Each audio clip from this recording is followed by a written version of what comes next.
वाहिगुरु जी का खालसा वाहिगुरु जी की फतेह। सत श्री अकाल, नमो बुधाय, जम्मू निवास साथियों, अस्सलाम वालेकुम साथियों। वायु मानवता न्यूज़ चैनल पर आप सभी का स्वागत है। मैं मेघराज सिंह अमेरिका से। साथियों, आप सभी जानते हैं कि उठाते हैं गरीबों की आवाज़, मजलूमों की आवाज़, जिनको कोई आवाज़ नहीं उठाता उसकी वायु मानवता उठाता है। तो साथियों, एक प्यारी सी बच्ची है जिसका नाम अनीता चौधरी है। सवाल बड़े अजीब अजीब करती है। हमने पिछला एपिसोड किया था उसके बारे में, तो हमने आज उनके 15 सवाल हमारे पास आए हैं। तो हम पहले 15 सवाल पढ़ कर सुनाते हैं, उनका फिर आराम आराम से जवाब देते हैं।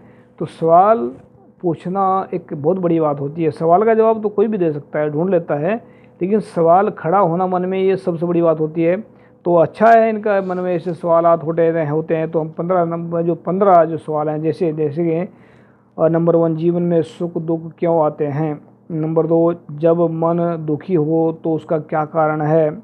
नंबर 3, इंसान का सबसे बड़ा पाप क्या है। नंबर 4, जीवन का उद्देश्य क्या है। जन्म का नंबर 5, जन्म का कारण क्या है। नंबर 6, जन्म और मरण के बंधन से मुक्त कौन कौन है।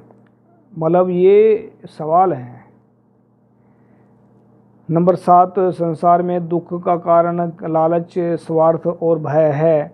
नंबर 8, भाग्य क्या है। नंबर 9, सुख और शांति का रहस्य क्या है। नंबर 10, चित्त पर नियंत्रण कैसे संभव है। नंबर 11, बुद्धिमान कौन है। नंबर 12, दुर्भाग्य का क्या कारण है। नंबर 13, सारे दुखों का नाश कौन कर सकता है। नंबर 14, संसार कौन जीतता है। और नंबर 15, सूर्य किसकी आज्ञा से उदय होता है। अब ये सवाल हैं, सोचें और सुने समझें इन चीज़ों को। ये सवाल मेरे ख्याल से जो बड़े बड़े महापुरुष हैं, महर्षि बने बैठे हैं, बड़े बड़े वो बैठे हैं, उनको भी वो भी इन सवालों को ढूंढते फिरते होंगे, ऐसे सवाल कहाँ से मिलेंगे।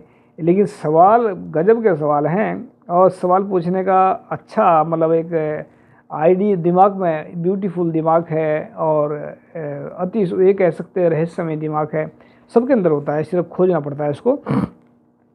तो जीवन में दुख सुख कहाँ क्यों आते हैं, यानी कि जीवन में दुख सुख क्यों आते हैं, दुखों का कारण क्या है। अगर सही बात को देखें, कि छोटी सी बात देखें, तो जीवन में दुख और सुख आते जाते रहते हैं, ये जीवन का एक अंग है। दूसरी बात, सभी के सभी दुख वो झूठ और बेईमानी से पैदा होते हैं, और सभी के सभी सुख सच्चाई और ईमानदारी से पैदा होते हैं।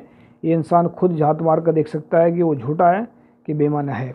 नंबर 2, जब मन दुखी हो तो क्या करना चाहिए, यानी कि मन दुखी दुखों के कारण होता है, और दुख कहाँ से आते हैं, झूठ और बेईमानी से आते हैं। तो सच्चाई और ईमानदारी को अपनाएं और मन को सुखी बनाएं। इंसान का सबसे बड़ा पाप क्या है, यानी कि ये सवाल देखो कितना गजब का सवाल है, कितना अजीब सवाल है, जिसको लड़की 11, 16, 17 साल की होगी मुसई, और सवाल बुजुर्ग वाले कर रही है। मतलब बुजुर्गों वाले क्या, जैसे मतलब बड़े बड़े आदमी करते हैं सवाल, ऐसे कर रही है जैसे बहुत बड़ा संत कर रहा है सवाल, या बहुत बड़ी पहुंची हुई लड़की कर रही है सवाल, ऐसे कर रही है सवाल। इंसान का सबसे बड़ा पाप क्या है। इंसान का सबसे बड़ा पाप झूठ बोलना है, किसी के बारे में गलत सोचना है। ये सबसे बड़ा पाप इंसान के लिए ही है, क्योंकि झूठ बोलने से इंसान को खुद को ही नुकसान होता है, दूसरे को नुकसान नहीं होता है। और जब दूसरे के बारे में गलत सोचते हैं, वो पाप ही है। पाप और अपराध में अंतर होता है, तो उसमें हमने बताएंगे अलग उसमें क्या अंतर होता है। लेकिन पाप, जब तक मन में गलत भावनाएं सोच रहे तब तक वो पाप है। अगर उसको भावनाओं को हम गलत उसको कर देते तब वो अपराध बन जाता है। तो अपराध की सजा तो हो जाती है, लेकिन पाप को हम ज्ञान से दूर कर सकते हैं। नंबर 4 जो है, जीवन का उद्देश्य क्या है। देखो, इंसान जब आता है दुनिया के अंदर, एक संत स्वभाव होता है इंसान का। बच्चों को पता नहीं होता, वो तो सिर्फ सबको प्यार करता है, सबसे प्यार लेता है। उद्देश्य ये होता है, जैसे पानी का उद्देश्य प्यास बुझाना है, रोटी का उद्देश्य भोजन लोगों की भूख मिटाना है, और हवा का उद्देश्य, ऑक्सीजन का उद्देश्य जीवन दान देना है। तो ऐसे ही इंसान अगर का उद्देश्य है परोपकार करना है, दुनिया में प्यार फैलाना है, जीवन का उद्देश्य ही ये है कि दुनिया को अपने गले लगा करके उसको सही दिशा में दिखाना, लोगों को सही दिशा देना, ये उद्देश्य होता है।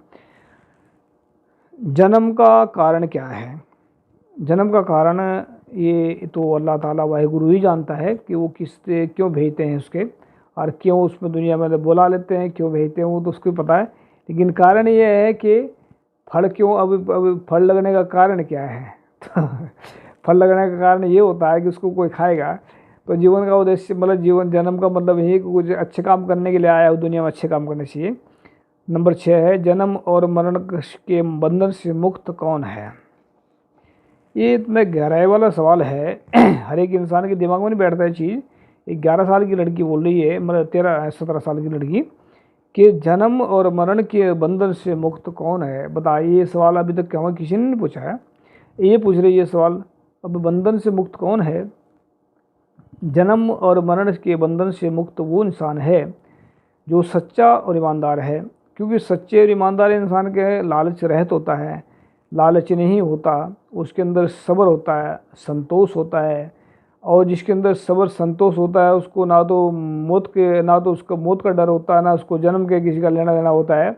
वो दोनों से मुक्त हो जाता है, वो फिर परम आनंद में पहुंच जाता है। तो जिसके अंदर प्यार है, जिसके अंदर समानता है, सहनशीलता है, जिसके अंदर सब संतोष है, वो इंसान जन्म मरण से मुक्त हो जाता है। उसका शरीर तो बुढ़ापा, शरीर का तो काम बूढ़ा जवानी से लेकर के बुढ़ापे तक जाना, या बचपन से लेकर जवानी, जवानी से लेकर बुढ़ापा, ये तो शरीर की उम्र है, ये तो जाएगा, इसको कोई नुकसान। लेकिन सुख शांति को रोकने के लिए सच्चाई ईमानदारी से, जिसके अंदर ईमान सच्चाई है, वो जन्म मरण से मुक्त है। तो अगला सवाल है इनका, संसार में दुखों का कारण लालच, स्वार्थ और भय है। यानी कि इन्होंने सवाल भी किया और जवाब भी इसमें दे दिया है। देखो उसमें क्या है, दो चीज़ें हैं। भय तो एक अलग चीज़ है, लेकिन लालच और स्वार्थ ये मेन कारण ये है, क्योंकि लालच और स्वार्थ जो है ये इससे मतलब ये प्रॉब्लम खड़ी करते हैं लाइफ में। जब लालच और स्वार्थ हो जाता है इंसान का, तो वहाँ पर बेईमानी भी खड़ी हो जाती है, ईर्ष्या भी खड़ी होती है, नफरत खड़ी हो जाती है। तो वहाँ पर जब इतनी चीज़ें अंदर आती है तो भय आ जाता है, तो भय से दुख पैदा होते हैं। फिर अभी इसने संसार में दुखों का कारण, मतलब दुखों का कारण सबसे बड़ा जो है भय, और भय जो है उसमें झूठ से निकलता है, और झूठ से जो है वो फिर सारा काम निकलता है। तो इसमें आगे अगला सवाल इनका है, भाग्य क्या है? बहुत से कहते हैं कि हमारे भाग्य में पता नहीं क्या लिखा हुआ है, हमारे भाग्य में ऐसा लिखा है, हमारे भाग्य में वैसा लिखा है। भाग्य भोग्य कुछ नहीं होता, भाग्य इंसान खुद बदल सकता है। भाग्य इंसान अगर सच्चाई ईमानदारी में चलेगा तो उसका भाग्य बदल जाएगा, सच्चाई ईमानदारी में चल करके उसको भाग्य उसका एक चमक जाएगा। अगर झूठ और बेईमानी में चलेगा तो उसका भाग्य बिगड़ जाएगा। तो भाग्य अपने आप से खुद कर सकता है इंसान उसको ठीक, भाग्य कोई बड़ी बात नहीं होती। अगला सवाल, सुख और शांति का रहस्य क्या है? सुख और शांति भी सच्चाई और ईमानदारी से ही पैदा होती हैं। इंसान दुनिया भर के नोट कमाता है, दुनिया भर के पीछे दौड़ता है, दुनिया भर के महल खड़े कर लेता है, फिर भी सुख शांति नहीं। अगर जिसके अंदर सच्चाई ईमानदारी नहीं है, चाहे उसके पास में पूरे संसार की दौलत भी आ जाए, चाहे उसके पास में पूरे संसार के हेलीकॉप्टर आ जाए, जहाज आ जाए, ट्रेन आ जाए, बसें आ जाए, कारें आ जाए, चाहे उनके पीछे पूरे संसार के जो है बॉडी गार्ड भी लग जाएँ, अगर उसके अंदर सच्चाई ईमानदारी नहीं है तब भी उसको सुख शांति नहीं मिलेगी। तो सच्चाई और ईमानदारी से ही सुख शांति मिलती है, तो सुख शांति का यही मिलता है। तो आगे है 10वां सवाल जो इनका है, चित्त पर नियंत्रण कैसे संभव है? चित्त जो है इंसान का, जो कहते हैं ना मेरे चित्त में ये बात आई है, मेरी सोच में ये बात, चित्त का दूसरा रूप देखते हैं, सोच कहते हैं उसको, सोच नहीं कहते हैं, थिंकिंग कहते हैं इसको। तो इसमें नियंत्रण करने की ज़रूरत नहीं है, इस पर नियंत्रण करने की ज़रूरत नहीं है। इसको मतलब सही दिशा मोड़ दीजिए, सच लिखना, सच बोलना, सच सुनना शुरू कर दीजिए, ये अपना आप नियंत्रण में आ जाएगा, संभव है। और झूठ में जाएगा तो गलत हो जाएगा। तो नियंत्रण में लाने के लिए इसको सच और ईमानदारी का सहारा लेना पड़ेगा। नंबर 11 सवाल है, बुद्धिमान कौन है? बुद्धिमान 2-3 शब्द होते हैं, बुद्धिमान, विद्वान और महान। तो महान वो होते हैं जो पूरे विश्व में सच्चाई और ईमानदारी फैलाते हैं, जिनको जो पूरे विश्व को अपना मानते हैं। और महान विद्वान वह होते हैं जो विद्या पढ़ करके ज्ञान इकट्ठा कर ले गए कर रहे हों, बोल रहे हैं, लेकिन बुद्धिमान वे होते हैं जो जिनका बुद्धि का विकास हो चुका हो। यानी कि जैसे गौतम बुद्ध जो थे, उनको पहले सिद्धार्थ कहा करते थे। जब उनका बुद्धि का विकास हुआ तो बुद्ध बने। तो बुद्धि का विकास होना ही बुद्धिमानता कहलाता है। यानी कि बुद्धि ईमान, जिसके अंदर बुद्धि के, अगर इसको संधि विच्छेद करें, बुद्धि जमा ईमान, यानी कि जिसके अंदर ईमान है, जिसके अंदर ईमानदारी है, जिसके अंदर सच्चाई है, वही बुद्धिमान है। बुद्धिमान ही सही और गलत की पहचान कर सकता है। बुद्धिमान ही अपना और पराई की पहचान कर सकता है। पहली बात तो बुद्धिमान के लिए सब एक जैसा होता है, लेकिन फिर भी पहचान करनी जरूरी होती है। तो बुद्धिमान का मतलब होता है जिसके अंदर ईमानदारी और सच्चाई है, और वो अपने मतलब बुद्धि का विकास उसी का होता है जिसके अंदर ये होता है। आगे 12वां सवाल है, दुर्भाग्य का कारण है। मतलब दुर्भाग्य कहते हैं ना कि तेरा दुर्भाग्य तो ऐसा मिला है। देखो, दुर्भाग्य नहीं होता है, किसी गलती से अगर कुछ कांड हो जाता है कई बार, तो दुर्भाग्य भोग्य नहीं होता, वो गलती से हो जाता है कई बार, वो कोई बड़ी बात नहीं होती। जब भाग्य को नहीं मानते हम, तो दुर्भाग्य को नहीं मानते हैं। तो ऐसा ये सब चीज़ें जो है एक कहावत के साथ जुड़ी हुई हैं। नंबर 13 है, सारे दुखों का नाश कौन कर सकता है। अब सारे दुखों, तो बहुत सारे दुख हैं, किस दुख की बात करते हैं। इंसान सबसे ज़्यादा दुखी होता है, इंसान अपने मन से परेशान होता है। जब इंसान का तब दुखी होता है। 98% जो रोग हैं वो इंसान के मन से पैदा होते हैं, और मन के दुख ही शरीर के दुख पैदा करते हैं। अगर मन का दुख इंसान को समझ जाए तो शरीर के दुख कभी नहीं होंगे। जैसे बुखार है, जुकाम है, तो शरीर के दुख है। मलेरिया, स्पेलिया जो भी है, ये शरीर के दुख होते हैं। तो इनको आदमी इन पर काबू कर सकता है। लेकिन अगर इंसान सभी दुखों का नाश करना चाहता है, तो गुरु नानक साहब कहते हैं कि साचे नाम की लागे भूख, उद भूखे खा चलिए दुख। कि जो सच्चा नाम है, वाहिगुरु का नाम है, अल्लाह ताला का नाम है, गॉड का नाम है, उसके नाम की अगर इंसान के अंदर प्यास लग जाए, भूख लग जाए, तो वो सर्वनाश, दुखों का नाश कर देता है, सुखों का प्रकाश कर देता है। तो सच्चाई और ईमानदारी ही यहाँ पर काम आएगी। और जो है फिर संसार कौन जीतता है। अगला 14वां सवाल है, संसार को जीतने के लिए सिकंदर भी आया, हिटलर भी आया, और आजकल मोदी भी जीतने की कोशिश कर रहे हैं। संसार तो खैर भारत को जीतने की कोशिश कर रहे हैं, तो भारत भी नहीं जीत पाएंगे, तो संसार जीतने की दूर की बात है। संसार वही जीत सकता है जिसके अंदर प्यार और मोहब्बत हो। प्यार और मोहब्बत सच्चाई और ईमानदारी से निकलती है। सच्चाई और ईमानदारी जो है इंसान को महान बनाती है, और महान इंसान को किसी का दिल जीतने की ज़रूरत नहीं, किसी को मार काटने की ज़रूरत नहीं होती है। वो सच्चाई फैला देता दुनिया में। तो सच्चे लोगों तो दिलों के ऊपर राज करते हैं, जिनके अंदर सच्चाई और ईमानदारी हम बार बार क्यों कह रहे हैं, क्योंकि जैसे हर एक के जो शरीर के अंदर भूख लगती है, तो उसको रोटी खानी पड़ती है। अब रोटी से ही भूख मिटती है, चाहे जैसे मर्जी फल फ्रूट खा ले इंसान, फिर भी भोजन से ही भूख मिटती है। और जैसे पानी से प्यास बुझती है, चाहे दुनिया भर के जितने मर्जी इंसान ड्रिंक पी ले, कोल्ड ड्रिंक पी ले, कुछ भी पी ले, लेकिन असली जो प्यास है शरीर की, वह पानी से ही मिटती है। तो ऐसे ही सच्चाई और ईमानदारी से ही इंसान की ज़िंदगी से दुखों का सर्वनाश होता है और सुखों का प्रकाश होता है। लास्ट सवाल है, 15 सवाल है। 15वां, सूर्य किसकी आज्ञा से उदय होता है। पहली बात तो साइंस को अगर देखें, सूर्य उदय होता ही नहीं है, सूर्य घूमता रहता है।